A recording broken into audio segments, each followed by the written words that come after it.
경전을 결집을 하면서 말로만 결집을 한 게, 그때는 문자도 없었고 뭐 그 종이 같은 것도 없었고 펜도 없었고 이렇다고 얘기를 하는데, 그것은 잘못 알려진 겁니다.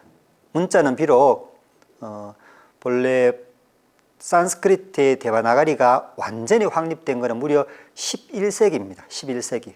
그렇지만 부처님 시대에는 브라흐미 문자의 전신이 될 만한 게 있었고, 각 부족마다 자기들의 문자가 있었거든요.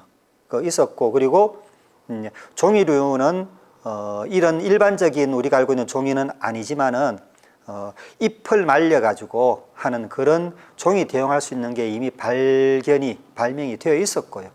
그리고 펜 같은 거는 물론 뭐 볼펜 같은 건 없었겠죠. 그렇지만은 끌 같은 걸로 그 잎을 이렇게 파서 하는 그런 거는 다 있었습니다. 그렇지만은 금방 제가 말씀드렸듯이 절대 존재의 어떤 가르침을, 절대 존재는 지혜로운 존재지 않습니까? 이제 지혜에 대해서는 그 감이 잡히시죠, 그죠? 100% 정보를 갖고 있어서 틀리는 말이 없는 그런 정보를 줬는데, 듣는 사람부터가 뭐 최고 높다 그러더라도 99%의 정보만 갖고 있지 1%는 아직까지 살짝 덮여진 그런 상태, 산자 상태란 말입니다. 그래서 거기다가 그런 상태에 내 주관까지 내세워버리면은 정보력이 뚝뚝뚝 떨어져 버립니다.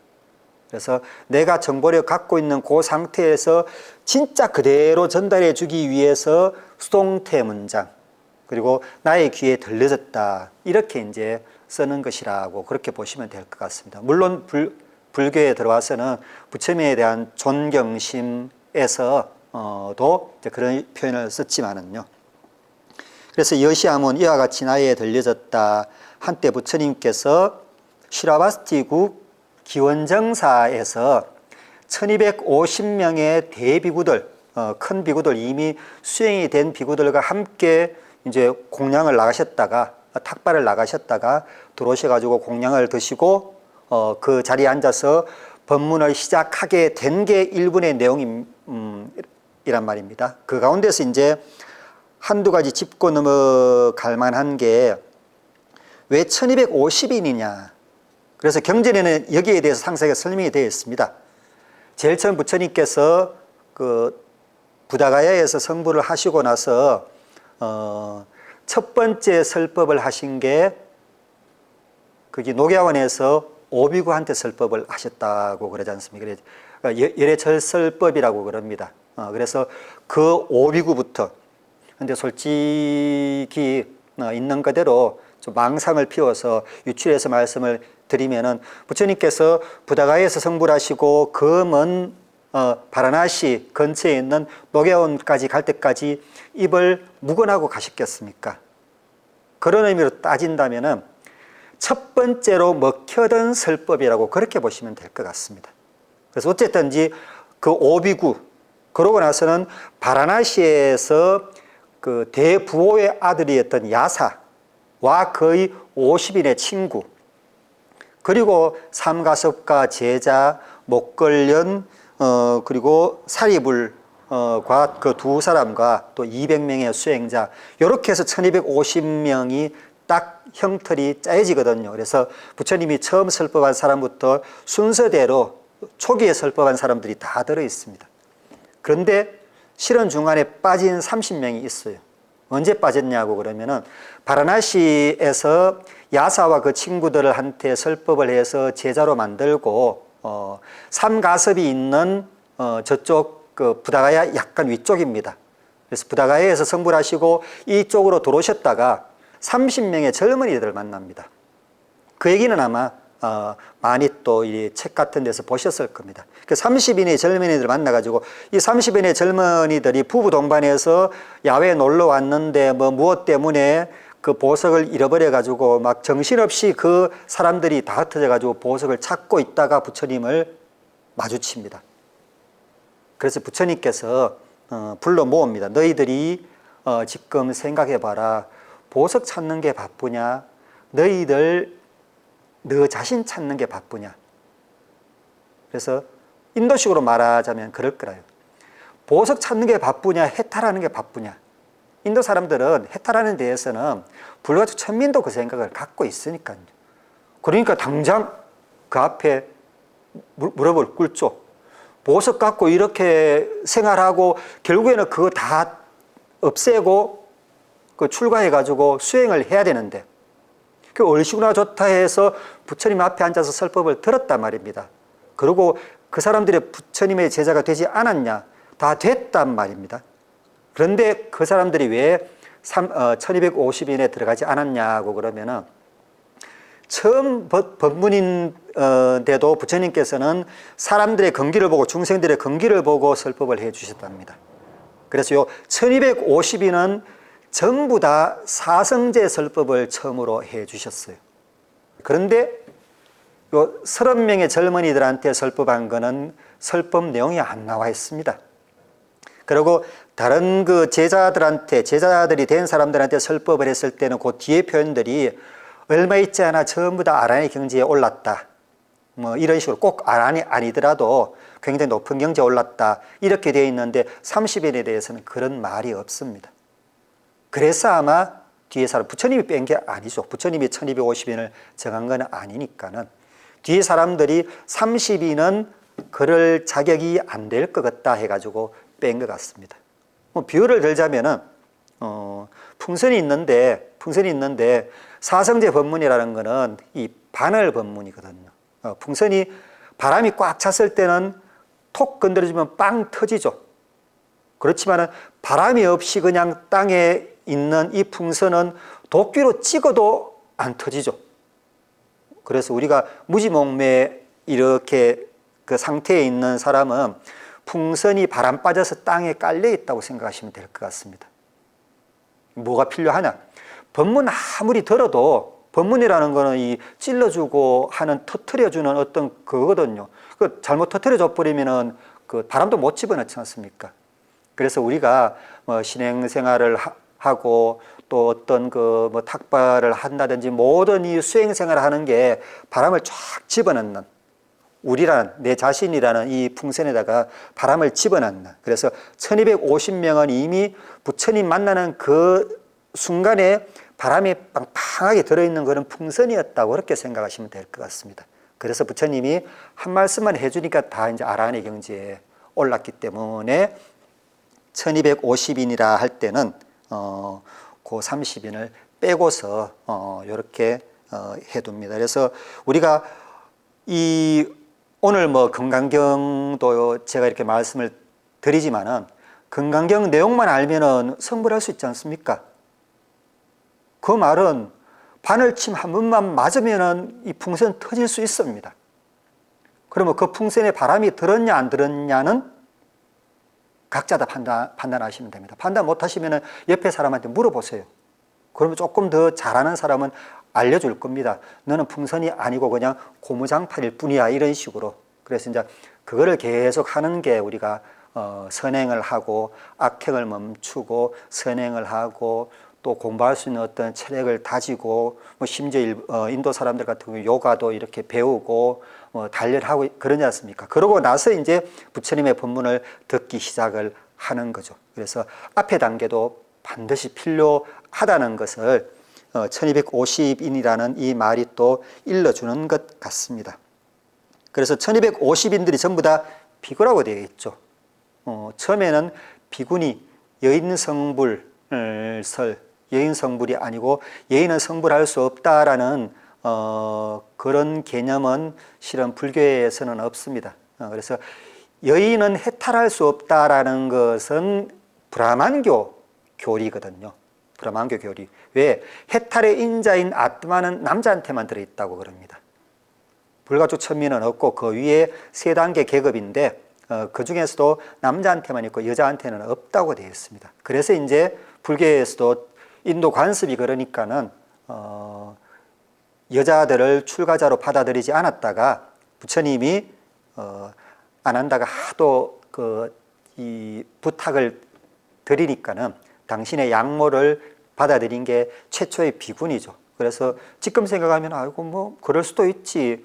당신을 이렇게 보살펴 준 분이니까는 좀 반대 무릅쓰고 그렇게 해주는 것도 괜찮겠지 싶지만은 그때 사회 환경을 생각하면 그게 엄청난 사회 변혁 중에 한 가지입니다. 사회 통념을 확 뒤엎는 것. 처음에 부처님이 뭐로 뒤엎었습니까? 아뜨만이 없다는 걸로 확 뒤엎었죠. 그래서 설득을 시켜놨죠. 그런데 충격이 가시기도 전에 그 통념을 또 확 뒤엎는 게 비군이 출가입니다. 그래서 부처님이 굉장히 고심하면서 여인의 남녀 평등이 아니라는 걸 말씀드리는 게 아니고 그때 통념이 이제 그랬다는 거죠. 그래서 요 1250인은 전부 다 비구밖에 없습니다. 비구라 그러면은 한문으로는 걸사죠. 거린 걸자, 선비사자. 그래서 비구라는 거는 그냥 빌어먹다라는 빅스, 빌어먹다라는 빅스, 요 말에서 온 빌어먹는 사람, 이 말 그대로 거지죠. 비구라는 그 단어, 일반 보통 명사로도 그 쓰거든요. 그런데 걸사는 번역으로서 멋지지 않습니까? 걸자, 그리는 걸자로서 본래 의미를 다 함유를 하고, 그리고 뒷 배경 의미를 선비사자를 딱 집어넣음으로써 그냥 자기가 돈 벌어 공부하는 사람이 아니고 빌어먹으면서 공부하는 선비라는 의미가 걸사거든요. 그런데 그 빌어먹는 탁발, 엄청난 의미가 담겨 있습니다. 탁발에 대해서 말씀을 드리자면은 어떻게 보면 금강경 근본 가르침에서는 약간 이렇게 옆으로 나와 있는 내용이긴 하지만은 일부 내용 전체가 근본 가르침에 들어가지는 않는 내용이니까는요. 탁발의 내용에서 말씀을 드리자면은 브라만에는 그 불교에는 스님이라는 수행자가 있듯이 브라만에는 그 브라만교에는 브라만이라는 수행자가 있거든요.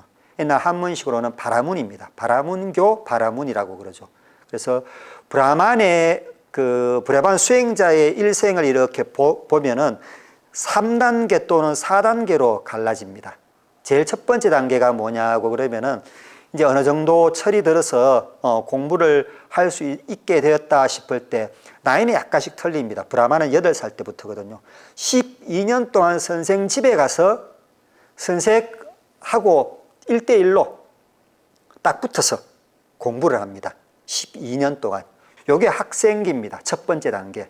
학생기. 그 다음에 학생기 끝마치고 집으로 돌아와서는 성인식을 하고, 이제 성인이 됐으니까는 성인식을 하고, 장가를 들고, 그래서 가업을 물려받습니다.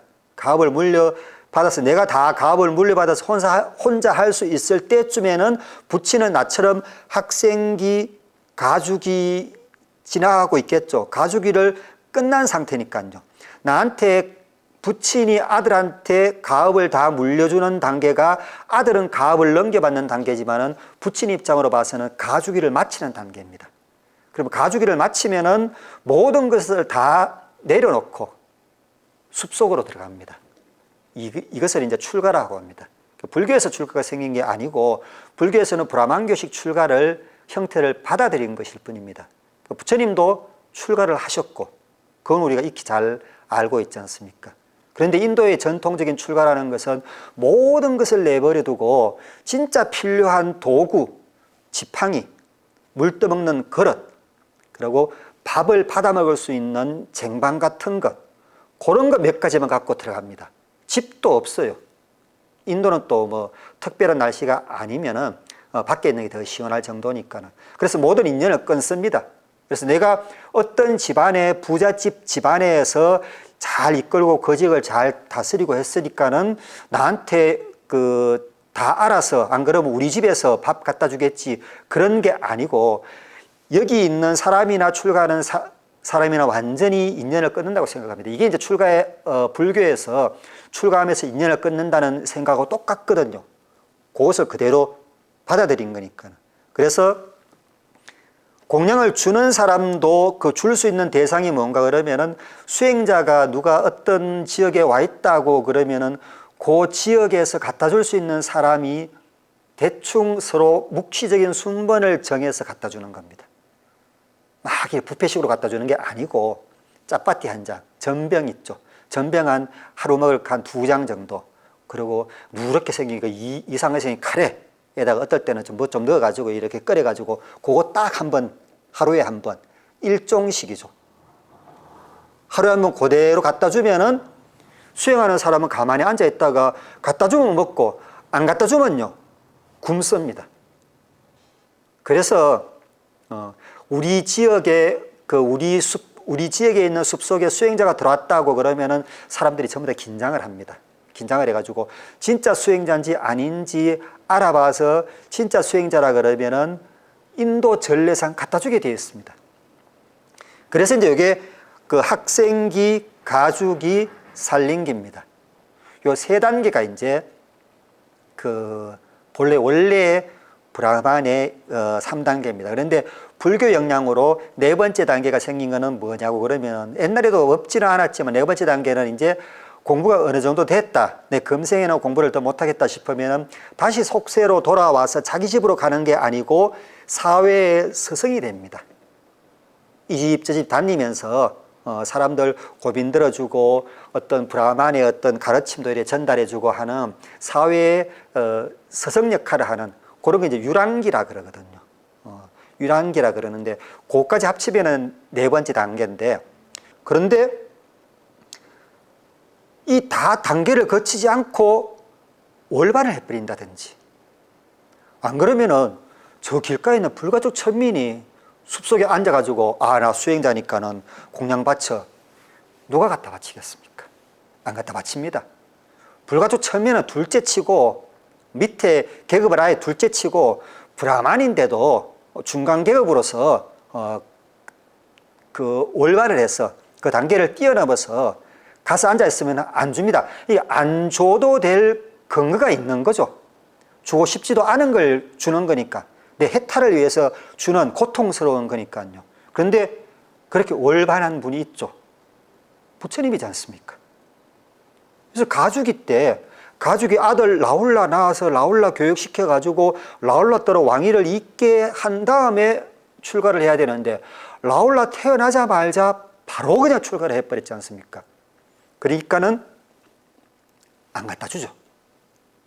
부처님만 그런 게 아니고 그때 신흥종교가 이렇게 막 일어나면서 많은 그 사문들이 생겨나게 되었는데 브라만교회는 브라만이라는 수행자지만은 다른 사람들은 그때 이름 자체가 쉬라마나라고 그래가지고 쉬라마나라는 것은 고통을 감내하는 사람이라는 그런 의미거든요. 쉬라마나 한문으로는 이제 사문 이렇게 되어 있습니다. 비구라는 명칭은 그 뒤에 부처님이 이제 이렇게 만드신 거고 쉬라마나가 왜 쉬라마나냐 그러면은 금방 제가 쭉 설명드린 것처럼 숲에 가 있는데 공양을 안 갖다 줘요. 그렇다고 해서 아프리카처럼 뭐 숲에서 손을 뻗어가지고 과일 따먹고 지낼 수도 없고 그러니까 어떻습니까? 안 갖다 주니까는 궁한 사람의 우물 파야죠. 그래서 그릇을 들고 나갑니다. 이게 탁발입니다. 탁발이라는 것은 바루를 들이밀다라는 그런 의미거든요. 좀 주십시오 하는 그림들이 하는 거하고 똑같습니다. 그래서 안 주니까 나가는데 그런 수행자들이 전통 수행자들이 아니고 그 다른 수행자들 자기의 어떤 정상적으로 걸어야 되는 이 단계를 뛰어넘어서 보통 사람들 눈에는 수행 잡내하고 앉아있는 사람들 그런 사람들한테 안 갖다 주니까 이런 사람들이 전부 다 나오게 되는 겁니다. 그래서 그 전까지만 해도 수행자들은 공양을 갖다 바쳐야 되고 수행자들은 앉아서 공양을 받아 먹어야 되지 공양 좀 줍쇼 하는 이 거린식 수행자는 거린일 뿐이지 수행자는 아니거든요. 그러면 수행자로서의 어떤 품인을 둘째치고 수행자로서의 가질 수 있는 어떤 권위라든지 그 임무, 책임, 권리 같은 게 있겠죠. 그죠? 사회적으로. 그런 게 싹 무시돼 버립니다. 그래서 제일 큰 권리가 뭐냐고 그러면 앉아서 공양을 받아먹는 거거든요. 풍족한 게 아닐지라도 어차피 뭐 앉아서 가만히 있는 상태니까 조금만 일종씩만 해도 조금 분량만 있어도 상관이 없지 않습니까? 또 그래야 뭐 수행이 잘 될 거고 배부르고 등 따시면은 그냥 또 누워 잘 테니까는요. 그러니까는 그렇게 못하고 바루를 들고 나간다는 거는 엄청난 고통입니다.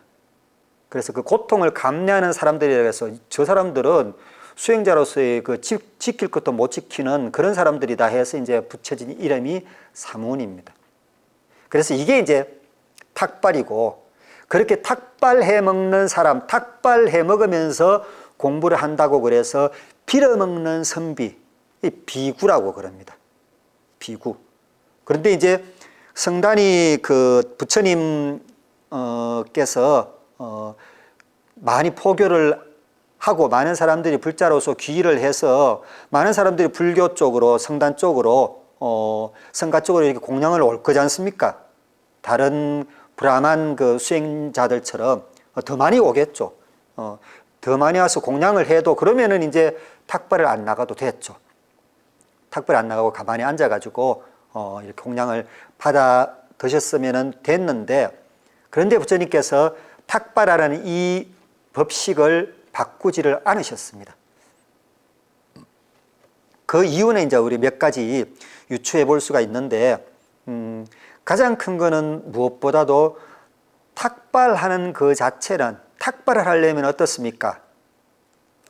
수행자로서 공양을 받아먹는 거는 옆에서 공양 갖다 줘도 그냥 그 옆에 거들떠 보지도 안 하고 본래 못 거들떠 본답니다. 밥 준다고 옆에서 아이고 고맙습니다 못 한답니다. 그냥 가만히 앉아있으면 살못이 와가지고 입구나 옆에다 이렇게 딱 놓고만 그냥 간다 그러거든요. 그래서 나는 그 수행자임내 하는 거죠. 일종의 나쁘게 본다면은.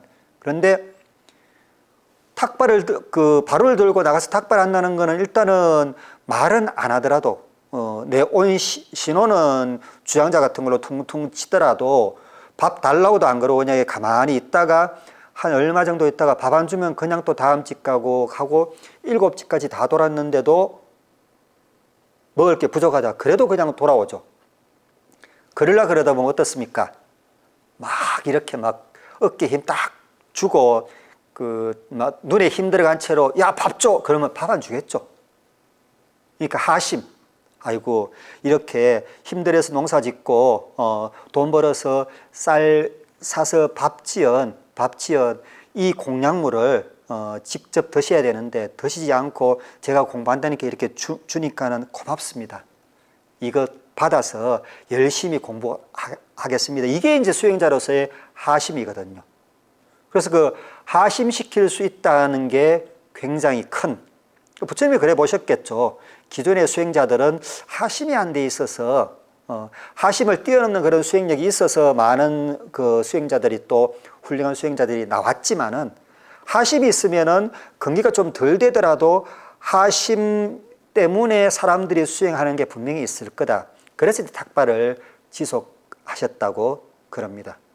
그만큼 중요한 거라고 그렇게 보시면 될 것 같습니다. 탁발, 비구, 왜 비구라는 이름이 성립이 되느냐. 그래서 그렇게 탁발해서 수행을 한다 해서 이제 비구다, 거린이다, 이제 그런 말이 있고요. 그리고 세종께서 밥 드실 시간에 옷을 입으시고 바루를 지니시고, 탁발 갈 때는 바루, 밥그릇은 꼭 가야 되겠죠. 그죠? 뭐 전쟁터에 총알 안 갖고 나가는 거하고 똑같죠. 손바닥에 너무 적겠죠. 바루가 있담하지 않습니까? 그런데 가사, 스님들의 옷은 세 종류입니다. 직검하고 똑같이 이렇게 말씀을 드리면 혼동될 테니까는 인도식으로 말씀드리면은 가장 더울 때만 입는 밑에 두르는 치마 옷. 약간 날씨가 추워지면은 위에 덮어서는 숄. 그 밑에 첫 번째, 두 번째 숄 두 번째, 세 번째는 완전 겉옷입니다. 겉옷은 일종의 좀 형식적인 그런 겁니다. 그래서 겉옷, 이게 이제 가사거든요. 그 가사는 언제 입냐고 그러면 탁발 나갈 때, 불교의 교리에는 그렇게 되어 있습니다. 탁발 나갈 때, 그리고 법문 들으러 때, 그리고 왕궁에 뭐 법문이나 왕궁에서 뭐 행사가 있을 때 왕궁 들어갈 때만은 가사를 챙긴다고 되어 있습니다. 그런데 여기서 보면은 옷을 입고 가사와 바루를 지니고 그렇게 되어 있거든요. 탁발하러 나갈 때는 바루는 물론이고 가사는 꼭 가지고 가야 됩니다. 그래서 더우면은 그냥 어깨에 걸치더라도 이제 그런 의미가 또 들어 있습니다. 그래서 사회성으로 들어가서 밥을 비신 다음에 그 기원정사로 돌아오는 길 중간에 드셨는지 기원정사 안에 들어와서 드셨는지는 시기에 따라 또 의견에 따라 약간씩 틀려지는데 인도 전통에 의하자면은 사원의 안에 들어와서 드신 게 아니고 들어오시는 중간에 한적한 곳에 지나가는 사람이 못 보게 이렇게 가린다든지 안 그러면은 궁別진데 모여가지고 남이 보지 않도록 해서 조용하게 공양을 드셨답니다. 왜? 먹거리가 부족했기 때문에 농사를 짓지 않는 수행자가 개걸스럽게 먹는 것, 맛있게 먹는 것을 일반 백성들이 본다면은 약간 분심이 날 거지 않습니까? 그런 중생심이 화길에 일어날 거지 않습니까? 이제 그런 것 방지하기 위해서. 그래서 그걸 이제 불교 그 이전에 인도의 관습이니까요. 이 부자들이 야외 행사를 할 때는 꼭 이 가림막을 칩니다. 가림막을 치면 그 더운데 덥고 먼지 날려가지고 먼지가 관에만 빽빽 도는데도 꼭 가림막을 칩니다. 그런 것도 똑같다고 보시면 됩니다. 다른 사람이 호화스럽다든지 뭐 맛있는 거라든지 그런 것을 그런데 이렇게 참여하지 못하는 사람들이 봐서 어떤 욕심을 내게 하는 마음을 단절시켜주기 위해서 그런 걸 가린다고 그러거든요. 그런 의미로서 궁벽진대에서 먹고서 이 경계 안에는 음식물을 갖고 들어오지 않다가 또 나중에 이제 아침 사미들 때문에 아침죽을 만들어서 아침죽은 이제 탁발한 데서 남기는 거니까는 그렇게 하다 보면은 경계 안에 또 식당 같은 게 생기고 식당이 경상도 말로 정지죠. 정지가 불교식 식당 표현이라고 그렇게 보시면 됩니다. 그렇게 밥을 비셔서 들어오셔가지고 차례대로 다 밥을 드시고 바로 올려놓을 때 올려놓고 그리고 부처님께서는 발을 씻으시는데 발 씻는 것도 이제 어떤 사람들은 요것에 대해서 말을 해놓는데 단지 맨발로 본래 탁발은 맨발로 가거든요. 그래서 지금도 남방에서 스님들 쭉 길을 서서 탁발을 나가실 때 보면 맨발로 갑니다. 그래서 스님들 탁발 나오시는 길은 꼭 보면은 그 유리조각 같은 게 없는지 치우는 사람이 꼭 있습니다. 맨발로 갔다 오니까는 뭐 제자들도 그렇고 부처님도 발을 씻는 것이기도 하지만은 인도 전통에서는 정수리가 가장 고귀한 데고 발바닥이 가장 미천한 데거든요. 그래서 발바닥 모든 것을 이렇게 끌어내려서 발바닥 쪽으로 끌어내려서 번뇌라든지 끌어내려서 딱 이 씻어버리는 것. 요게 이제 발 씻는 형식으로 이렇게 남아 있습니다. 모든 번뇌를 몸 안에 있는 모든 번뇌를 이렇게 깨끗하게 정제하는 것. 그래서 단지 진짜 발 씻는 위생을 위해서 발 씻는 그런 의미도 없잖아 있지만은 그런 의미보다는 정신적으로 우리가 밖에 나갔다 들어와서 법문 시작할 때니까는 좀 안정 취하고 이렇게 앉아 있는 그런 거하고 똑같다고 그렇게 보시면 될 것 같습니다. 그래서 부처님께서는 당신이 직접 이렇게 발을 씻으신 다음에 자리에 앉으셨다고 그렇게 되어 있는데 간단하게는 지금 구마라접 스님 번역에는 부자이좌라고 되어 있습니다. 부자이좌 자리를 펴고 앉으셨다. 자리를 펴고 자리에 앉으셨다. 그렇게 되어 있죠. 그런데 현장 스님 거는 부여상좌 결가부자 단신정원 주대면념 이렇게 좀 길죠. 요 긴 게 산스크리트를 그대로 번역을 하는 겁니다. 그래서 평소처럼 자리를 펴신 다음에 결가부자해서 앉으셔서 단신정원 몸과 마음을 이렇게 가다듬으시고 이제 제일 끝에가 문제입니다. 제일 끝에가 굉장히 많은 뜻을 함축할 수가 있고 함축시킬 수가 있는 그런 내용인데 주대면념 주 머무셨다 하거든요. 어떤 상태에서 이미 자리까지 앉으셔가지고 가부좌까지 털었는데 따로 일어서서 어디 가서 머물다라는 그런 게 아니고 정신적인 게 그런 상태에 머무르도록 하셨다라는 거거든요. 어떤 무엇이 머무셨나고 그러면 생각이 주 대면념이지 않습니까? 대면은 염을 해석하는 형용사로 보시면 됩니다. 그래서 한문대로만 해석하면 그렇게 뭐 큰 의미를 뽑아낼 거는 약간 많은 의견이 나올 수가 있습니다. 그래서 대면하는 마음으로 육건 경계를 대면하는 마음으로 내 마음을 대면하는 마음으로 막 이렇게 할 수가 있겠죠. 그런데 산스크리트식으로 그 해석을 하자면은 이 사띠를 챙겨서 앉으셨다. 간단하게 하면 그렇습니다. 사띠를 챙겨서 앉으셨다. 이 이제 사띠가 문제입니다. 사띠가 이제 제가 말씀드리려는 그 중요 수로이기도 하고요. 그게 이제 팔리어는 사띠고 산스크리트 이 저분으로 삼는 경영은 산스크리트로 되어 있습니다. 산스크리트는 사띠가 아니고 스무르띠라는 단어입니다. 본래 글자적인 의미가 어떤지를 한번 살펴보면은 기억해내다라는 그런 의미를 갖고 있습니다. 스무르띠 할 때 스무르라는 게 기억하다라는 거거든요. 그래서 그러면 기억하는 마음의 상태로 앉아있다.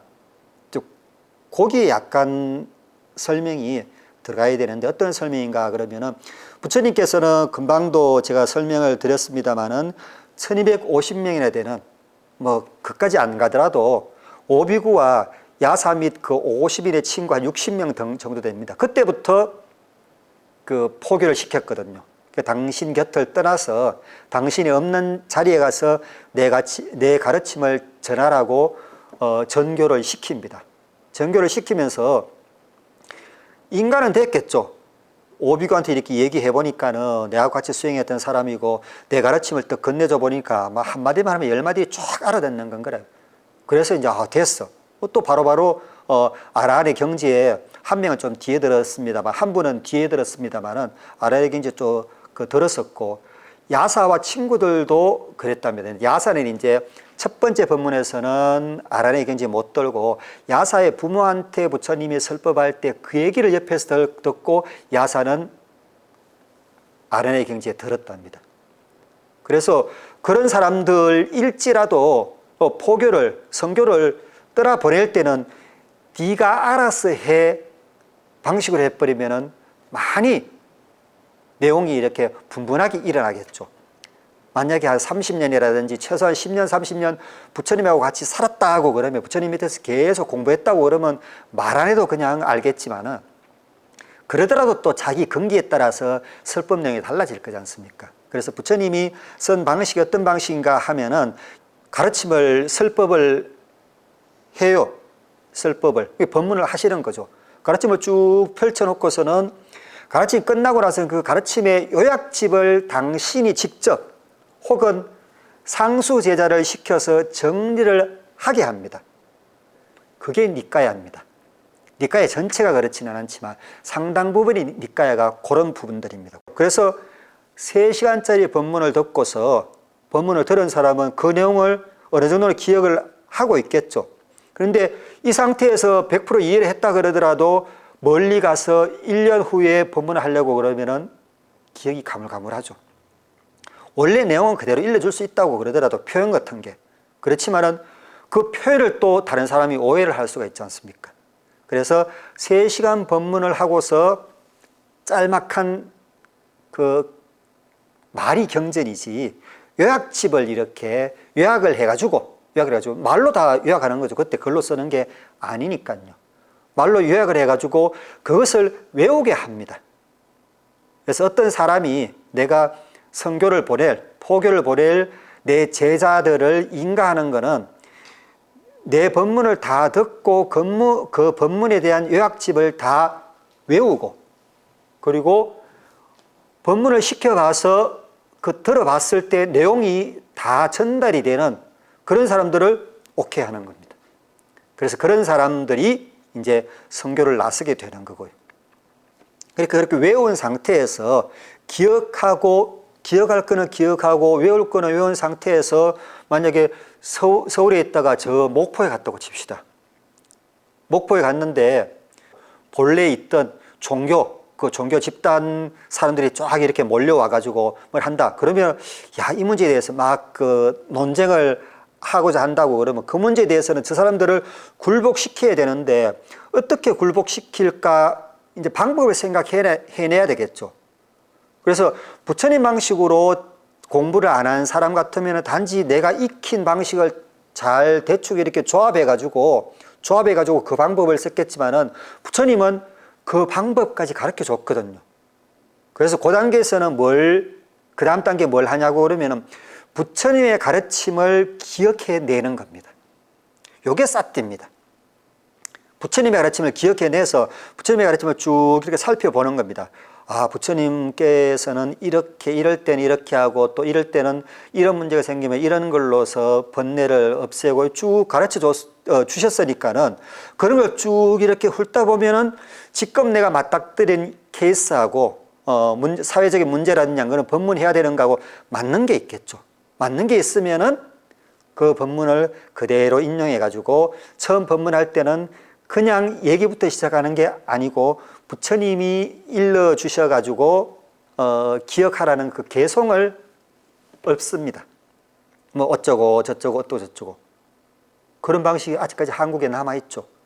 중부권 불교에는 안 남아 있는데 남부권 불교에는 남아 있습니다. 물론 이제 산스크리트로 안 하고 한문으로 하지만은 큰 스님 올라와서 막 퉁 한번 치고 알아듣지도 못하는 발음이라도 좀 정확하게 하시면 괜찮은데 한문인데다가 발음도 이상하게 또 음조까지 넣어가지고 그렇게 하고서 또 서로 뭐 호응하면서 나무아미타불 한번 하고 법문을 하시지 않습니까? 이 방식이 부처님 때 썼던 방식이라고 추정이 됩니다. 어쨌든 그렇게 한다는 것 자체가 200년 전부터 생긴 게 아니고 부처님 때부터 부처님 시기가 아니고 부처님 살아 계실 때부터 부처님이 첫 번째 제자 포교, 선교하러 나가라고 할 때부터 그 방식을 썼다고 해도 그렇게 틀린 말이 아니라는 거예요. 이게 이제 사띠거든요. 사띠. 그 중에서 전체가 사띠가 아니고 그 중에서 가장 중요한 거 부처님의 가르침을 이렇게 기억해 내는 것. 그러면은 지금 설법할 그런 시간이 아닌 때는 뭡니까? 공부해야 되겠죠. 공부할 것 같으면 그때 책 있습니까? 없죠. 그러면은 뭡니까? 부처님의 법문을 기억해 내는 거죠. 부처님의 법문을 기억해 내 가지고 쭉 법문하신 그 음성을 기억하는 게 아니고 그 경전 내용을 기억해 내는 겁니다. 기억해 내면은 그것을 되뇌어서 내 입으로 되뇌이는데 그 귀로 들으면서 부처님이 말씀하신 것을 같이 해가지고 내가 새로 이제 듣는 것처럼. 그래서 수행도 사띠가 되는 겁니다. 그래 남방의 수행에서 사띠가 수행의 전부라고도 말을 할 수가 있다는 게 바로 이런 의미로서의 사띠도 그렇게 맥락이 닿기 때문입니다. 그런데 단지 사띠라는 말이 단어의 의미처럼 기억해내다라는 다른 사람한테 설법하기 위해서 내용을 기억해내서 기억해내는 것, 혼자 공부하기 위해서 기억해내는 것, 그런 것만 끝쳤느냐? 그렇지가 않고요.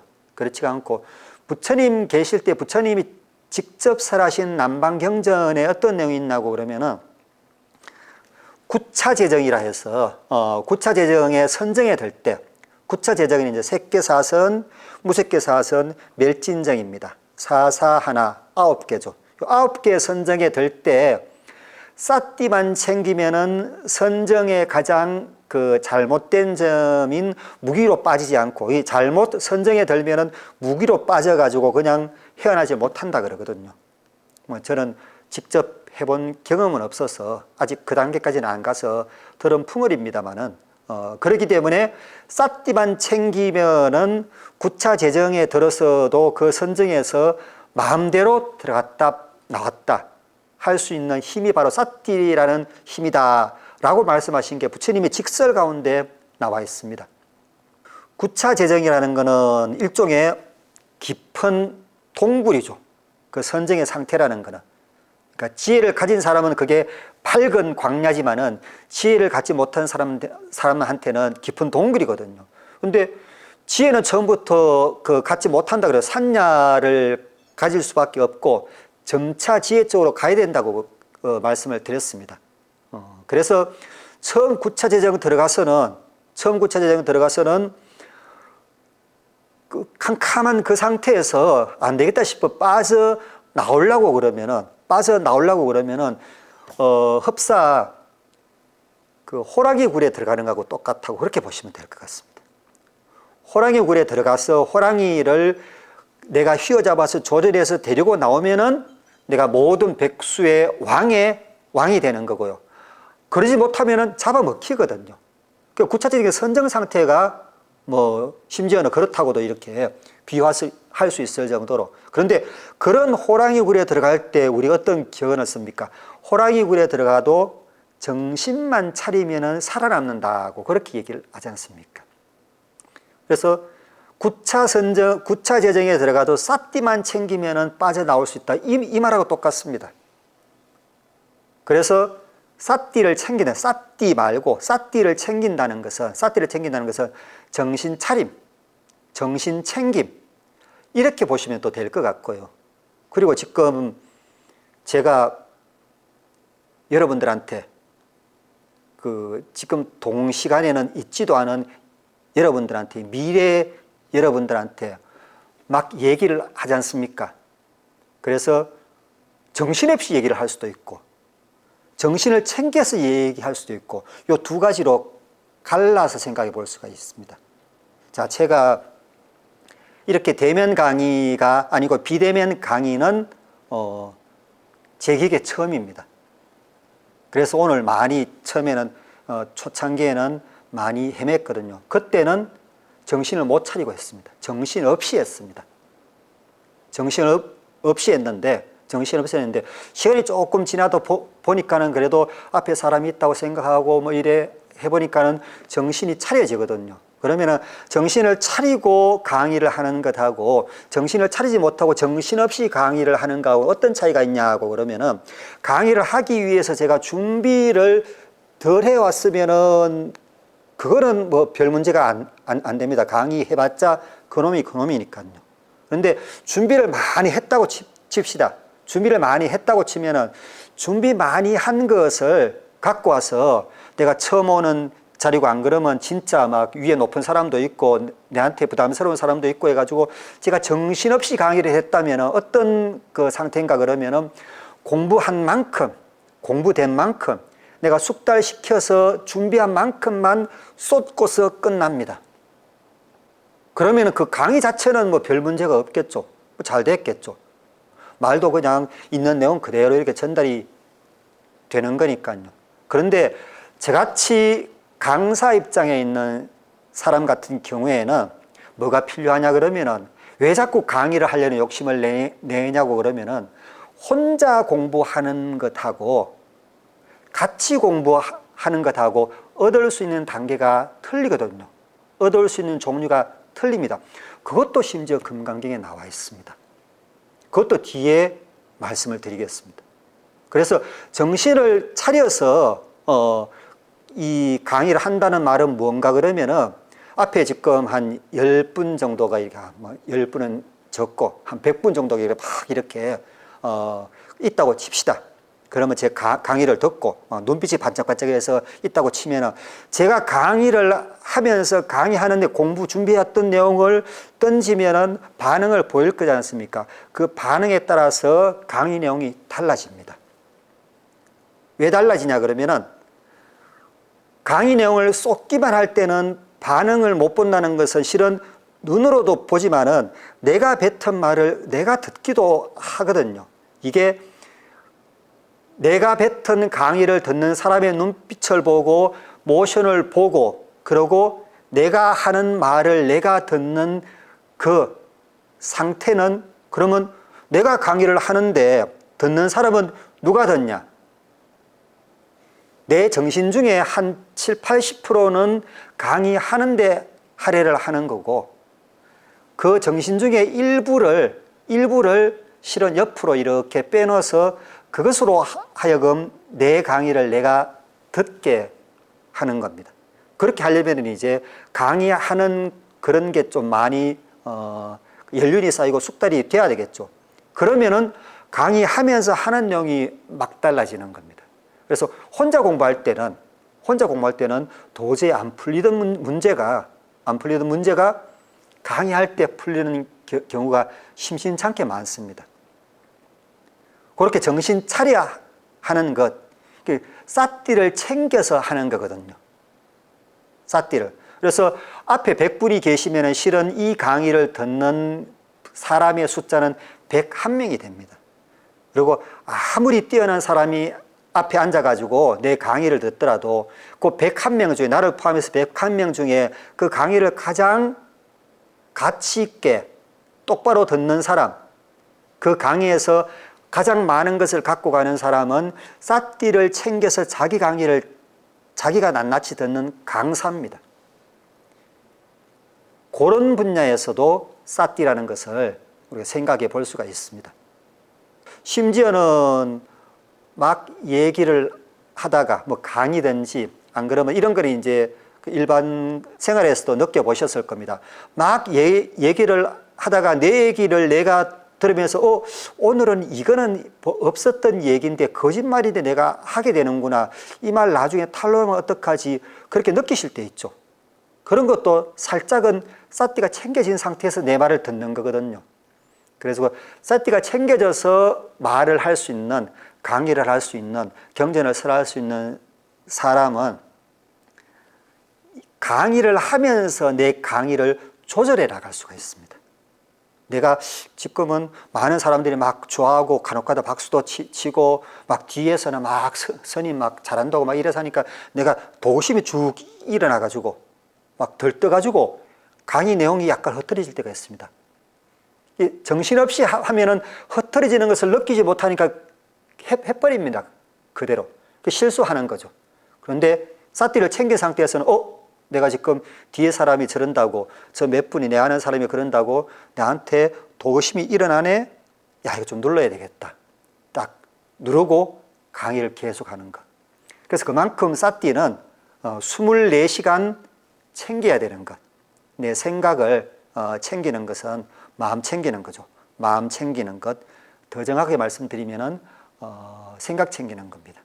생각 챙기는 것은 늘 해야 되는 것. 그래서 24시간 해야 되는 거니까는 그것을 수행자한테는 수행이라고 그러는 거죠. 그래서 1분, 이 법회인유분에서 쭉 지금까지 제목부터 시작해서 몇 가지를 말씀을 드렸었는데, 요 끝에 비록 구마라잡 스님은 요것을 빠뜨려 놓으셨는지, 안 그러면 구마라잡 스님이 암송하고 계시는 산스크리트 원전이 그렇게 되었는지는 알지 못하지만은 구마라잡 스님 한문 원전에는 그 부분이 없습니다. 없는데 현장 스님도 이제 그런 면에서 불만을 느끼셨겠죠.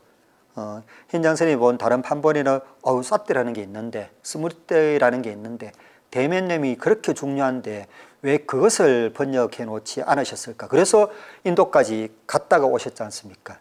그래서 이제 성립된 현장 스님의 번역본이나 안 그러면 현장 스님의 번역본에 근간이 된 산스크리트를 보면은 스무르띠라는 게 첫 번째 1분의 가장 뒷부분에 나옵니다.